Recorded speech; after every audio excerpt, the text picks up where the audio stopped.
आज की ये कहानी ऐसे ही हो रहे अलगाव की है जिसे खुद एक पत्नी अपने शब्दों में बता रही है। लेकिन दोस्तों, उससे पहले अगर आप चैनल पर नए हैं तो चैनल को सब्सक्राइब कर ले और बेल आइकन को प्रेस कर दे ताकि मैं जब भी कोई नई वीडियो अपलोड करूं तो उसका नोटिफिकेशन आप लोग तक पहुंच जाए।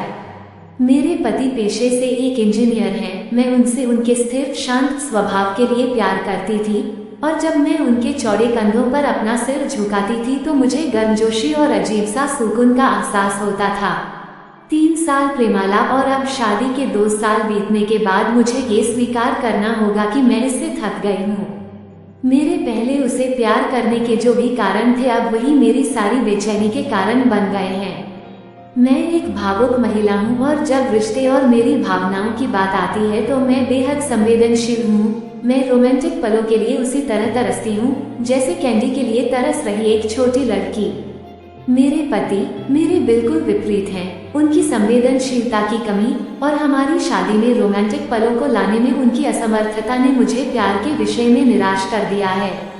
एक दिन मैंने आखिरकार उसे अपने मन की बात बताने का फैसला किया कि मुझे तलाक चाहिए और मैंने हिम्मत करके उसे बताया। आखिर क्यों? चौंकते हुए उसने पूछा। मैं थक गई हूँ। दुनिया में हर चीज का कोई कारण नहीं होता है। वह पूरी रात चुप रहा, हर समय हाथ में एक जलती हुई सिगरेट लिए गहरे विचारों में डूबा रहा। इससे मेरी निराशा की भावना और बढ़ती गई क्योंकि मैं ऐसे आदमी को देख रही थी जो अपनी दुर्दशा को व्यक्त भी नहीं कर पा रहा था। भला मैं उससे और क्या उम्मीद कर सकती थी?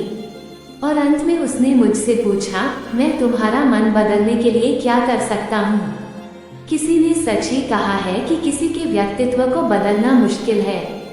मुझे लगता है मेरा उस पर से विश्वास उठना शुरू हो गया है।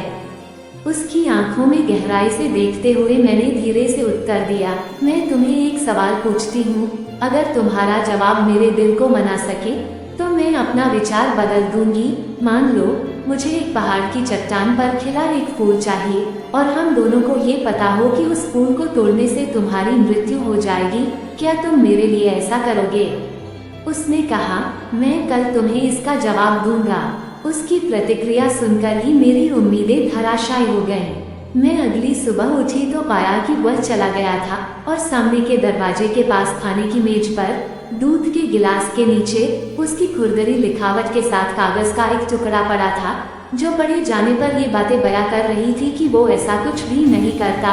उसकी खामोशी ने मुझे सब बयां कर दिया और मुझे मेरे सवालों का जवाब भी मिल गया। दोस्तों, आपको ये दिल को छू लेने वाली कहानी कैसी लगी मुझे कमेंट में जरूर बताइएगा ताकि ऐसी हॉट टचिंग स्टोरी मैं आप लोगों के लिए लाती रहूं।